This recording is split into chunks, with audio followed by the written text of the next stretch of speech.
This is FiveM. Why you pockets looking so heavy? Why you pockets so heavy? I like the way I... Wait. Don't top me, please. Look. Here, let me slide. No, bro. I need my money now. We'll give it to you. We will get your ass down. Shut the fuck up. It is one of the biggest mods for GTA Online and is made by an independent group of modders known as CFX.RE.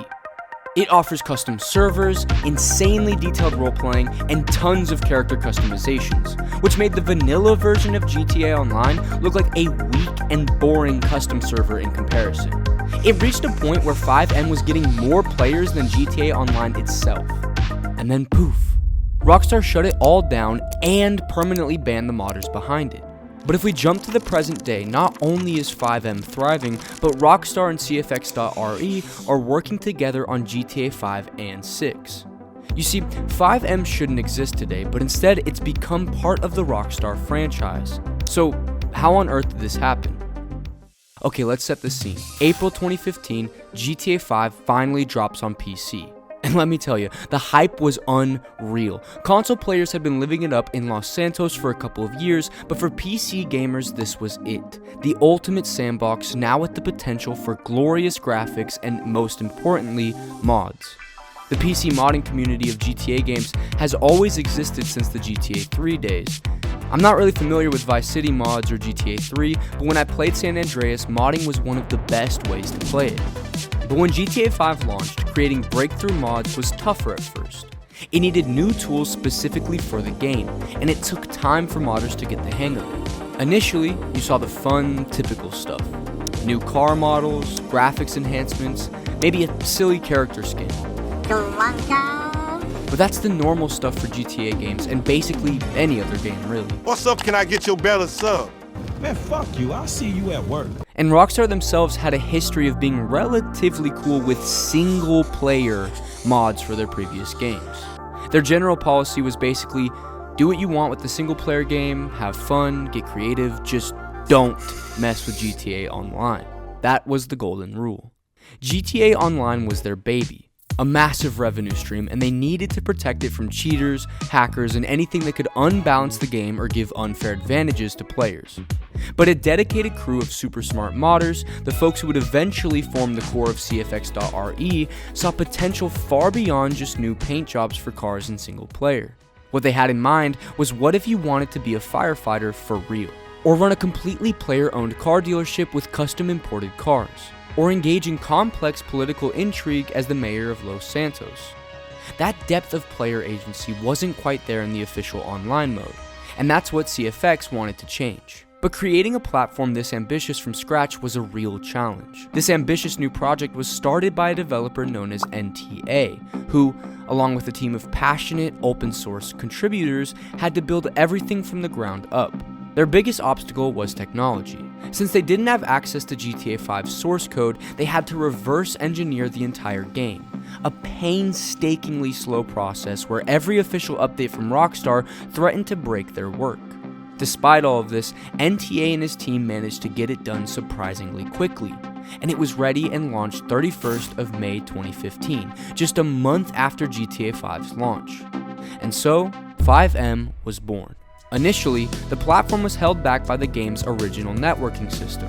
It was a peer-to-peer model that was laggy, vulnerable to cheaters, and capped out at only 32 players. This small player count made it impossible to create the large servers that a lot of people have been asking for. For almost 4 years, people have been playing on capped and laggy servers with cheaters. But things changed in 2018. The team realized they needed a solution to the capped and limited servers that they've been using since 2015, which led to their most important project, OneSync. OneSync was a complete overhaul of the game's networking. It shifted control from the players to the server, making the server the single source of truth. And it fixed the core problems. It drastically reduced cheating and, most importantly, allowed for hundreds of players on a single server by cleverly only loading the entities immediately around each player. Suddenly, the dream of large-scale role-playing was possible.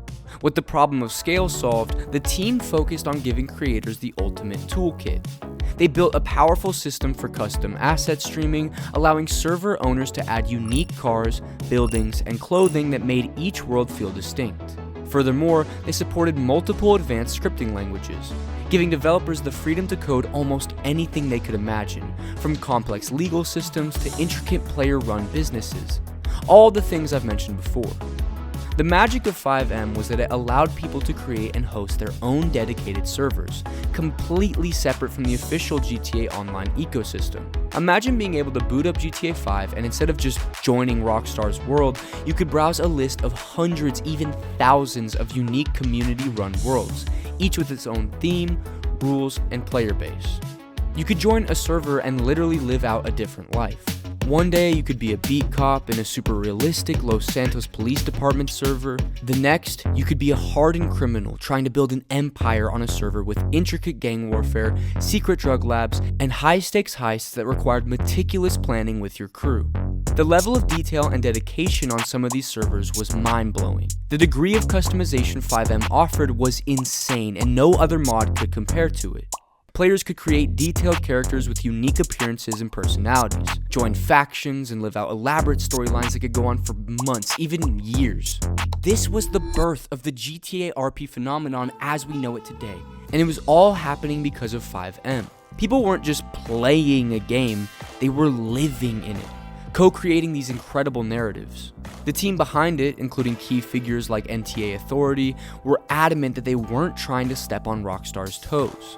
Their argument was always, look, we're not touching GTA Online, this is a separate universe. We're even using Rockstar's social club service to verify that players own a legit copy of GTA 5 before they can join a FiveM server.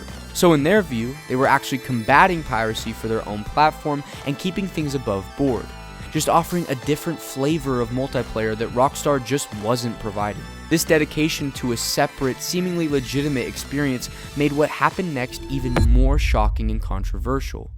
In August 2015, just a few months after GTA 5's PC launch, Rockstar brought down the ban hammer, and they brought it down hard. Several key members of the FiveM development team received emails informing them that their Rockstar Games social club accounts had been suspended. This wasn't just a slap on the wrist. A social club ban meant they couldn't play GTA 5 at all, not online, not even the single-player story mode they'd paid for. Rockstar's official line was that the FiveM project is an unauthorized alternate multiplayer service that contains code designed to facilitate piracy. Our policy on such violations of our terms of service are clear, and the individuals involved in its creation have had their social club accounts suspended. Facilitating piracy.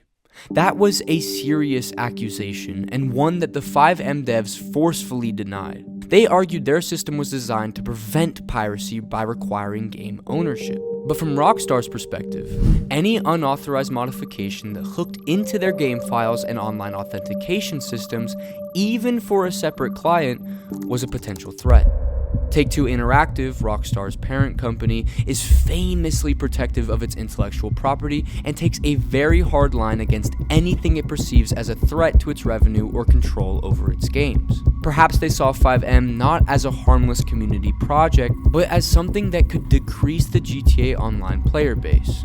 There were even allegations from the modders that Take-Two went beyond just digital bans and sent private investigators to their homes to intimidate them into shutting down the FiveM project. Imagine that.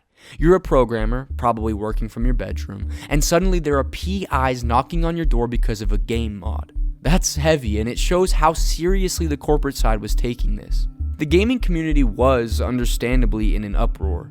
Forums and comment sections exploded. For the FiveM team, it was a devastating blow. Their accounts were gone, their project was labeled as a tool for pirates, and they were effectively blacklisted by the company whose games they loved enough to dedicate countless hours to modding. It felt like a betrayal. It felt like the end. But the seeds of FiveM, once planted, had already taken root in a very fertile ground of player demand. And those roots ran deeper than anyone, maybe even Rockstar, could have imagined. You see, the CFX.RE crew, as they came to be known, weren't average. Even with its main creators banned by Rockstar, the FiveM project didn't just fizzle out and die. The code was out there, the concept was proven, and the hunger from players for these unique, customizable GTA 5 role-playing experiences was absolutely massive. So, what happened? The community stepped up big time.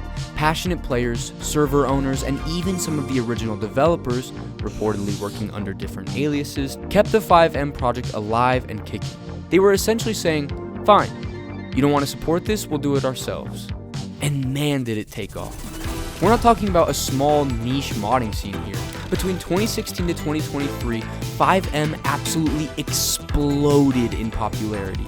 It became the undisputed king of GTA 5 roleplaying.